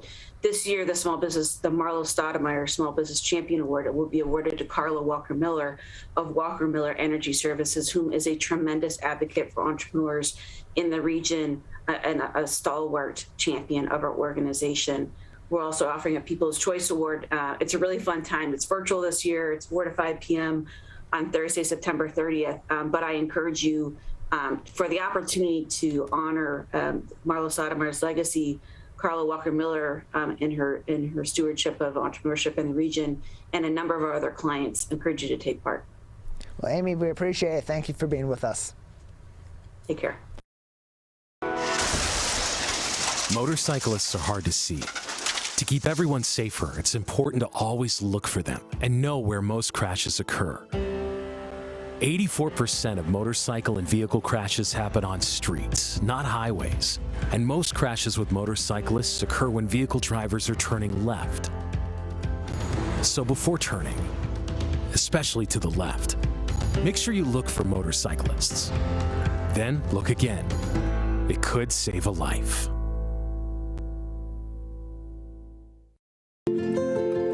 To Sophia and Gabriel. Even though these old knees can't follow on your adventure to the forest today, these flowers represent my love. These stitches and threads join us together. And wherever you see a flower, a bird, a beautiful tree, know that my love is with you. Make the forest part of your story at a park near you. Find one at discovertheforest.org.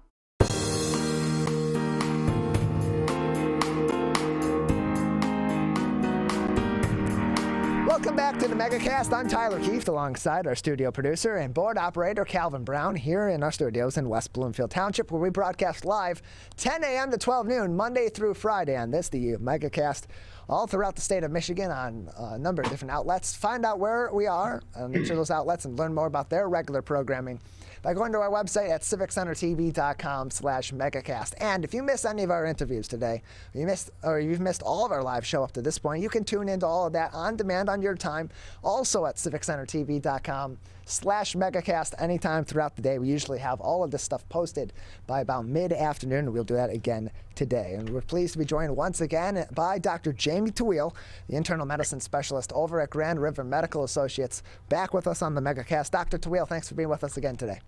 How are we doing? We're doing all right. The state of Michigan and our COVID-19 numbers, not so much. Currently, Michigan added 6,093 cases and 29 deaths from the virus on Monday, which of course included cases from both Saturday and Sunday. Right now, the COVID crisis in Michigan seems to be taking another hard turn in the wrong direction, and it's sustained itself for a while. It doesn't seem to look like it's going to be on the up anytime soon, because we have schools going back into session. We have a lot of debate about mask mandates and other things. What should people be more aware of right now, particularly in order to help our medical community out that has been so hard pressed throughout this pandemic, and once again, particularly in the hospital systems, is starting to get a little bit more pressure put on them because of the COVID-19 situation on top of other regular medical procedures? Absolutely. I mean, it is pretty tragic that it's starting to creep back up again, though we're expecting this with the Delta variant as well as with the schools going back in. So, my recommendations will always remain the same to try and do the best we can to mitigate this. Obviously, the reason we do all of this is to keep the patients safe. But at the same time, we really want to try and also not exhaust the hospital systems, because they are just getting slammed and overwhelmed. And a lot of times it's about resources. So recommended to continue. Please try to encourage people to get the vaccine. It can help reduce hospitalizations. It may not completely, prevent you from getting COVID, but it can definitely reduce your risk of hospitalizations and death. It's been proven. It's been shown. Hopefully that will be something that people will take a little bit more seriously. Not that they're not, but I do want to encourage people who don't feel that they're ready to receive the vaccine yet to give it a good second look. We're joined by Dr. Jamie Taweel, internal medicine specialist over at Grand River Medical Associates, with us on the Megacast. And doctor, if your patients contact you with questions about the COVID-19 pandemic, is that the right decision to make to contact your primary care doctor? Can they usually provide enough of those answers to help people be as informed as they want to be about the COVID-19 vaccines and the ins and outs of any of these certain doses that are available in the U.S., or do you point them in directions of other resources that they can also tap into to get that information as they have their questions answered and they're asking them about these vaccines? So, I get asked this. I'll see, a certain amount of patients per day, and almost all of them will ask me questions with regards to the vaccine. I'm very happy to answer those, as all primary care physicians should be. We're the front line between you and healthcare. So I think it's definitely a good idea to definitely bring it to the attention of your primary care to get those questions answered. If I can't answer those questions, I do point them in the right direction. It's my job to try and stay as up to date as possible on the recent data. It can be a little bit daunting, though, because people do come to me with data that's not, I get things emailed to me. I'm doing my own research. We're doing the best we can. We're getting the guidelines, and we're constantly reviewing them, and we're making sure that we're on top of things. However, when patients come to me with data that's not necessarily, CDC approved, or, I heard this or I saw this, that can sometimes be difficult because it might be a little bit out of the realm of what I'm basically looking at. But to answer your question, it is definitely a good idea to bring it to your primary care physician. We should be very well equipped to answer those questions, at least reasonably to your satisfaction. Yeah, and beyond that, though, people do want to do some of their own research. They do want to see that information, read the information for themselves, and get some more in-depth questions answered that maybe they either don't have the time to get answered with their primary care physician when they're asking those questions, or if they have some follow-up questions or something piques their curiosity and they want to look more into it. So what should they be looking for when they are researching and they're looking for these resources, and they're looking through all these different resources that are out there on COVID-19 and on the vaccines? What should they be looking for to trigger in their heads that this is an accredited source, this is a legitimate source that has factual information, versus this might be a little bit suspicious, or it's not quite something that may be accurate? That's a great question because it's really hard to tell. And let me first start by saying I love when patients do independent research, and I encourage them to do so. It's always good to be empowered to take your own health into your own hands and make decisions based on the information that you get. I think it's tough because patients will oftentimes trust certain sources and may not trust even the information that I'm providing. There's been a lot of relative distrust sometimes with the recommendations that are put out by the CDC, and that's understandable given kind of the rather fast and haphazard way things went through it, because we were actively dealing with a pandemic as it was occurring rather than being ahead of it and predicting things that were going to happen and trying to get on top of it. It kind of occurred while we were doing it. I've used this example many times in the past with you guys where I've said, it's kind of was like working on a car while we were driving it down the freeway at 80 miles an hour. It was tough to do. So it can create a little bit of discourse and a little bit of distrust, but I do think that the CDC constantly updates their recommendations. So anything from the CDC, anything from the WHO, World Health Organization, anything that is accredited by the AMA, do your research. And I do encourage patients that when you are hearing things, you are getting things, is it a study, double-blind, randomized, placebo-controlled if possible? Does it have the approval of the medical associations, the approval of the CDC, who are actively working to try and get this under better control? And ask yourself questions. Always be curious. Always be curious. I have patients that are very skeptical of the information I give them, which I'm okay with. My goal is to try and provide you information for you to make a decision, not to tell you what to do. But I also think that you should have that same critical eye towards everything you're looking at. Selectively being critical, it can sometimes be a problem. I have a lot of people that are looking for confirmation bias. In other words, they're skeptical of the vaccine for their own personal reasons. There's nothing wrong with that. I understand that completely.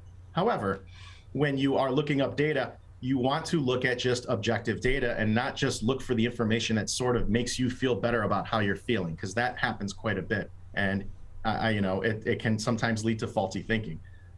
We're joined by Dr. Jamie Taweel, internal medicine specialist at Grand River Medical Associates, with us on the Megacast, talking about vaccines, talking about the increase in COVID cases here in the state of Michigan, where you can find factual information. And you should be looking, if you're doing research, at those objective sources. We have a lot of links that go to those sources on our website at civiccentertv.com/coronavirus. You can go to the Centers for Disease Control's COVID-19 website, which has additional links that can take you to some of those accredited studies that are objective, that are double-blind studies, that do have information from a number of different sources that are confirmed by a number of different sources in the medical community here in the U.S. and around the world about the vaccines, about masks, and about other issues related to the pandemic. And all of that is on our website at civiccentertv.com/coronavirus, because whether you're pro-vaccine or you're anti-vaccine or you're questioning the vaccine, you're somewhere in the middle. Going just to provaccine.com or antivax.org or whatever you're going to get an opinion instead of getting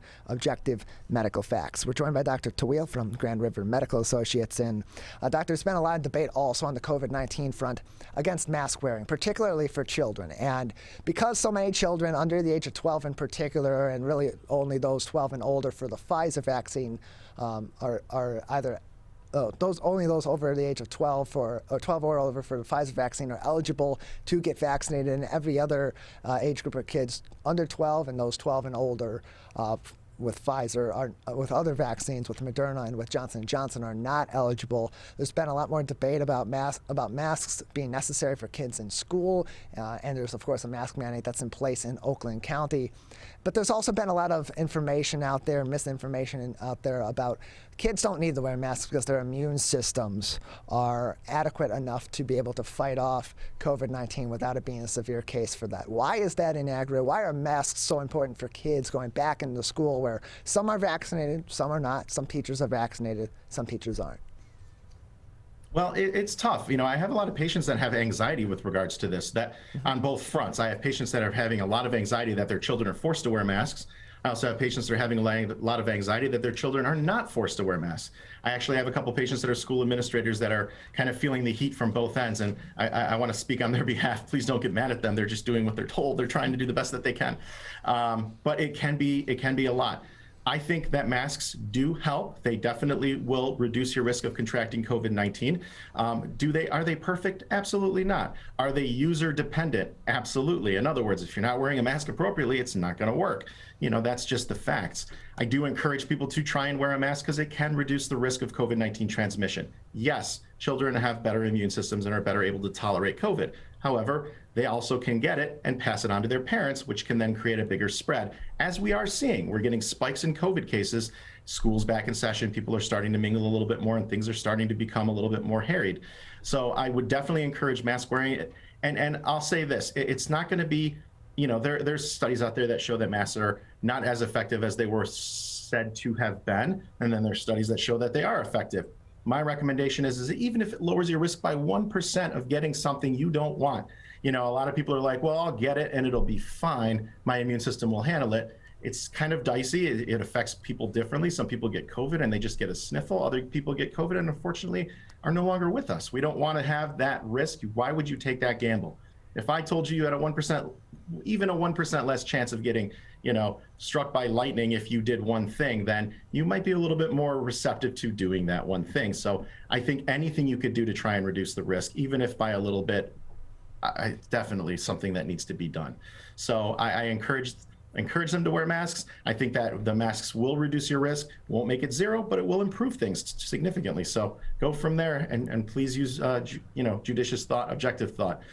Yeah, it's a precaution. It's not forever. It may significantly help you, or it may not significantly help you, but it's better than the potential worst case scenario risk, or the worst, or the ones that are of greater risks that are involved there. And if you need to cross the highway and you have a sky bridge you can walk over, why would you walk across traffic and play Frogger with your life out there instead? It's just a terrible idea.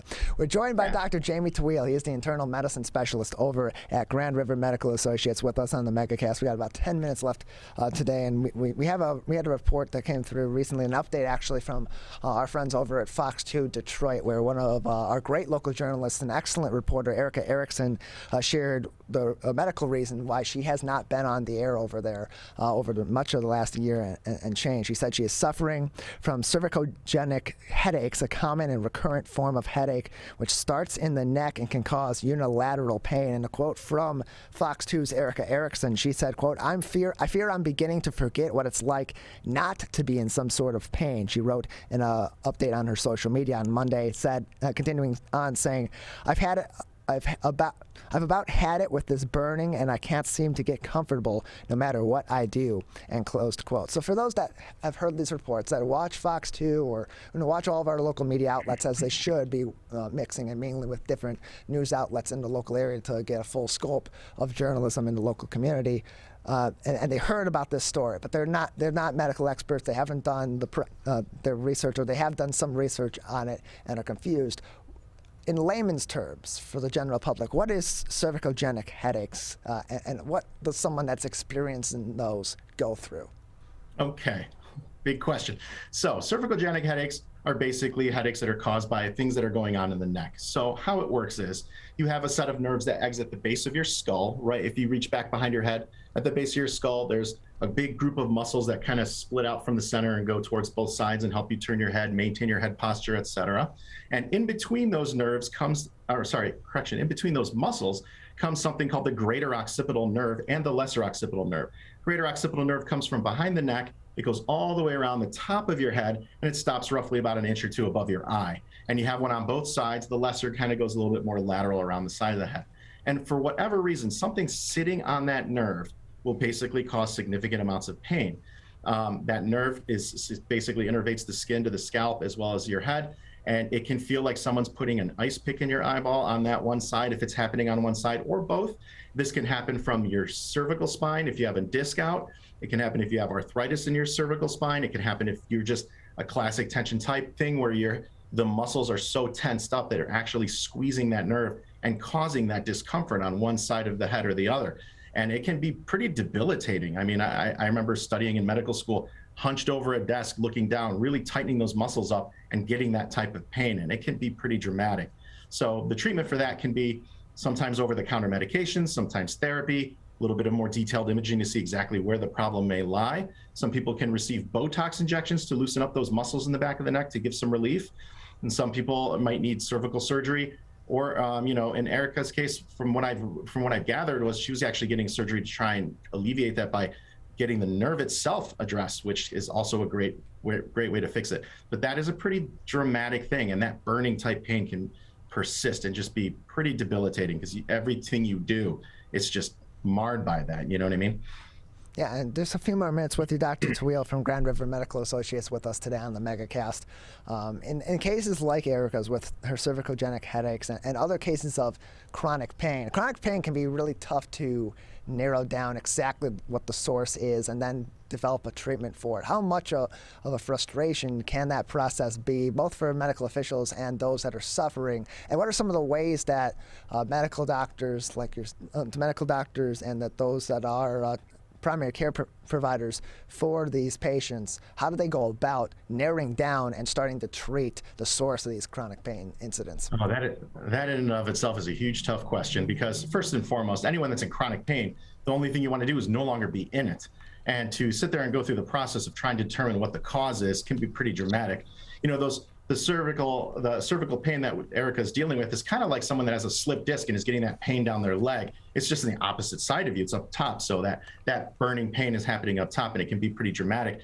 You have to, obviously, as physicians, our goal is to try and narrow down what it is. And we have to start kind of with the most dangerous and most immediate first. We have to ask you questions if this is going to be something that we might find out is relatively life-threatening.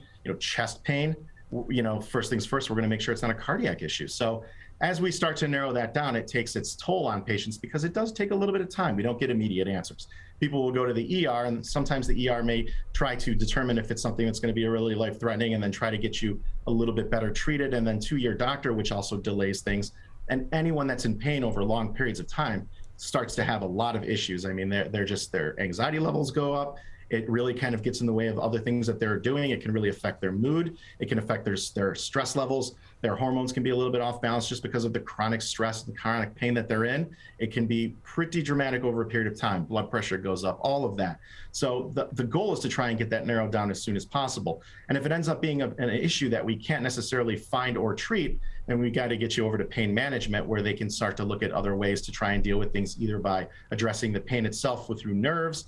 It depends on whether it's back pain or arm pain or some of these neurologic situations, to just try and do the best that we can. And it can sometimes be, like I said, it just can sometimes really impact your quality of life.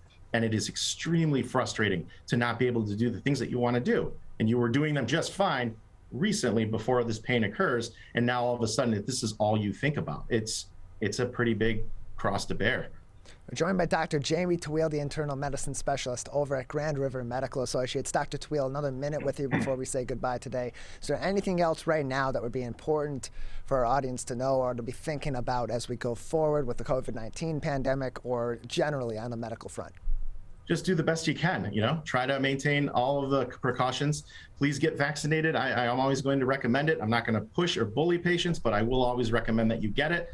It is safe. It does have its issues and certainly the concerns, but just talking it over with your doctor hopefully will alleviate those issues. Please discuss these things with an open mind with your physician. Don't feel like they're trying to bully you into something, but at the same time, go into it feeling like you're not going to be resistant to any recommendations. Please take them, consider them, do some independent research that is objective, and hopefully come up with some reasonable answers that will be for the better of you and the community around you. And also, above all else, please don't forget about the rest of your health. There's still other things that you got to keep in track of. So, please make sure you're getting your, I've gotten a lot of this year, not to ramble, but a lot of patients that, I didn't get my mammogram last year because of COVID, I didn't want to go into the hospitals, and that's understandable. But don't let that stuff slip to the wayside too long, because you don't want to get blindsided by something else the entire time you were staring COVID directly in the face. Well, Doctor, we appreciate your time. Thank you for your insight, and thanks for being with us again. Oh, I appreciate it always. Thank you so much for having me. Appreciate it. Dr. Jamie Taweel from Grand River Medical Associates. We thank him for being on, as well as all of our other guests today. Eric Pace, the principal at West Bloomfield High School. John Dalkey from Woodside Bible Church in Lake Orion. Tansey Degen from the Arthur Murray Studios in Northville and Ann Arbor. And Amy Rencher from the Tech Town, Detroit, for joining us. Big thank you as well to our crew. Calvin Brown, our studio producer, as well as our board operator, Larry Nyland, our booking producer, and our Zoom producer each and every day on the show, and everybody else on our crew here at Civic Center TV and all of our other outlets as well for being with us each and every day. You can learn more about all of our partnering television, radio, and other media outlets on our website at civiccentertv.com/megacast, as well as find our full episodes and our full interviews on demand there as well. Here on Civic Center TV and on MyTV, our two main outlets here, we do have more regular programming coming up on Civic Center TV. It's traditional Native American perspectives with me, Kwandon, and on MyTV, Steve Leto Live is next. We will be back here live tomorrow morning, 10 a.m. to 12 noon. This has been the Megacast.